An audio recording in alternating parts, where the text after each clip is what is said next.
So you get this all riced up, and this is going to be part of your filling, right? Exactly. This is part of the filling. This is a pizza pie galore. Absolutely, because it's going to make a big pie. And as you say, depending on where you come from in Italy, everybody had some kind of a pie in celebration of Easter. We called it pizzagena in dialect, which meant a full pizza, pizza piena. Okay, Right? Because piena means full. But somehow it got corrupted into chiena, pizza chiena. So there are many ways to say it. There are many dialect versions of this. So this is yours, the pizza di Carnevale. Right. And yes, we ate this on Holy Saturday, right after the big veil of sorrow was lifted, right? Right, because for all of Lent in the old days, you couldn't not just have meat, but you couldn't have the eggs, you couldn't have the milk, you couldn't have the cheese. So after 40 days, wow, this tasted sumptuous. Well, what could I do while you're doing that? Oh, good question. Why don't you start where one of our ingredients, we're going to have 8 eggs. And 8 eggs. Okay. The secret to this is you've really got to whip those eggs well. Okay, can I do it by hand? Absolutely. Okay. And it's a great alternative to if you want to get away from the traditional eggs and toast and you want to have something different. Okay. Now, is this enough or does it have to be creamier? Keep going. Keep going. Okay, what about this cheese here I see? We have a ½ cup of pecorino. Does that go in here? Absolutely. Why don't you mix that in? Put that in. And we should tell everyone that pecorino cheese is a sheep's milk cheese, right?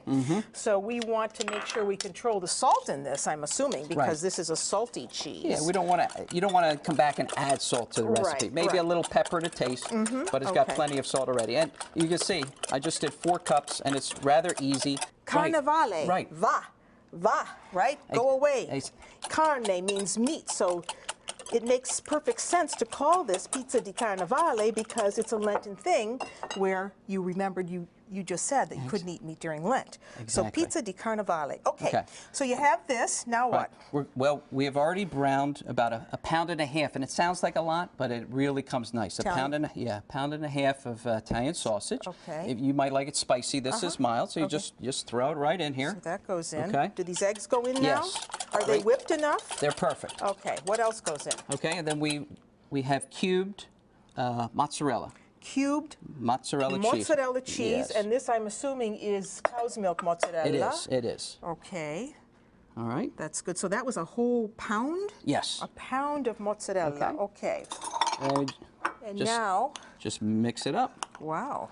And you want a little pepper with that, don't you? Please. Okay, let me get you a little pepper. So you are teaching your children how to do this now. Exactly. And it's a lot of fun because they love those gooey ingredients.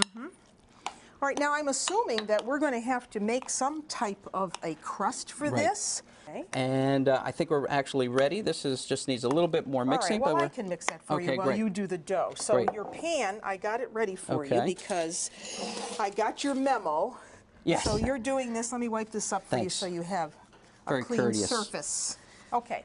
One of the keys of this recipe is to use a spring-form pan. It comes so nice when you take the spring off, and then it just looks so regal on the. So that looks like a 10-inch. Yeah. Okay. Yeah, and it's already been pre-greased. Yeah. Okay. And now we're gonna roll out our dough and make our pie, which the kids love. I mean, which you brought with you in the car. Yes. Okay, so it's all ready to go. Do you when punch that it down? exhaust is going, it rises so well. Believe me. Okay? You don't need to punch it down. No, I normally don't. All right, you're just going to divide it in half, but cheat a little bit on one side, and the one side with a little bit more, that's going to be your bottom. So let's pull that out here. Okay. Give me a hand there.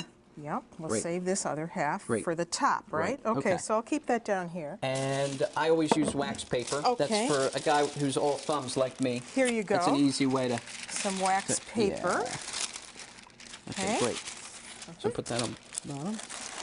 So that's looking very good. Okay. I think you have that rolling technique down really well. Must be some karma going on in that rolling pin. Agreed. The mattarello. That's called the mattarello. Okay. I always know it's go wash the dishes, if you know what I mean. Is it wide enough, do you think? I think so. Okay, so now. Okay, all right. So if you'll hold that, I'm just going to peel this back. Can I help you? Yeah. All right, we'll take the paper off. That keeps it very clean and easy. And we'll save that for your second piece. And now you need this. All right, here we go. So you just flip it up. I'll say a Hail Mary while you get that in.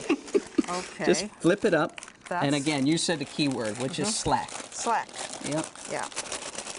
So just shimmy off that paper. All right. There you go. Give it some slack now so you can play with it. Now I'll take this out of your way. Now this is what the kids love to do. Then they get to pat it down nice and easy. And you really want to build up the side walls because they want to hold all that filling in. And it's a very soft dough, so because it has all that olive oil in it. And originally, I would say that this pie probably was made with lard. If you go way back, right? This but was there's not some made traditions with olive where we're glad to have moved on from. All right, well that looks good. I think now we can get the filling in, huh? Great. Now this you have to do with love, all right? Because all right. otherwise it goes everywhere. Okay, so you have to, you just can't dump no, it in. you just can't dump it in. Okay. Lovingly. All right, spoon it in. You want to? So you have to lovingly. So let me help you spoon that. All right. Let me see if I can spread it for you while you're spooning. You spoon and I'll spread. So before Lent, the tradition was in our part of Italy that you would have the sausage because the pig would have just been killed, okay? And then at the end of Lent, after 40 days and the pig has cured, then you would have had all of the cured meats, like the salami. Today in America we say pepperoni, but all of the cured meats. Because if you say pepperoni in Italy, you're getting peppers, not salami, right? So again, you know, a lot of these foods go along with religion, they go along with tradition and culture. So there's always a reason why something is the way it is. That's good. And now we can pull that off. You know, Marianne, some people are intimidated by cooking with ricotta because sometimes it can come a little too soggy. But one of the things that... Yours is very dry. It is. If you need to drain it, do so. Don't be intimidated by it. Yeah. And I see you've got an interesting name for this. Yes. It's called...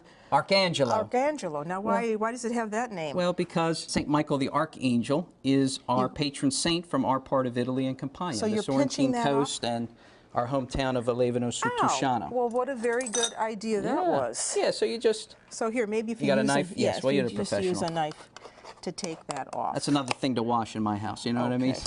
There you go. Okay. Now you want to press this into the pie, right? Right. As Mom would say, 2 fingers, forefinger and thumb. Get it and really connect the bottom and the top. And the top. Because that'll seal it all, the filling right in. I'm curious to know what you're going to do on the top here. You don't do an egg wash or anything? You can. I prefer not to. That looks beautiful. I think it comes golden just the way it is. Okay. All right? We need a little slit there, do we? Yes. Okay. And while you do that... Allow some venting to go on while this pie is cooking. Earlier today, you shared one of your family traditions. We're going to put a little cross on top. It's old school. Yeah. All right, so you make the cross, and I'm going to put this piece aside here because we are not done. We still have to make something else with that wonderful ricotta that you brought. Great. So let's put the cross on. Okay. And this goes directly in the oven. There's just right in the oven. Not allowing it to rise another time, a second time. So there we go. There's your cross. Okay. Well, the top oven's on for you, so why don't you go ahead and put it in the top oven.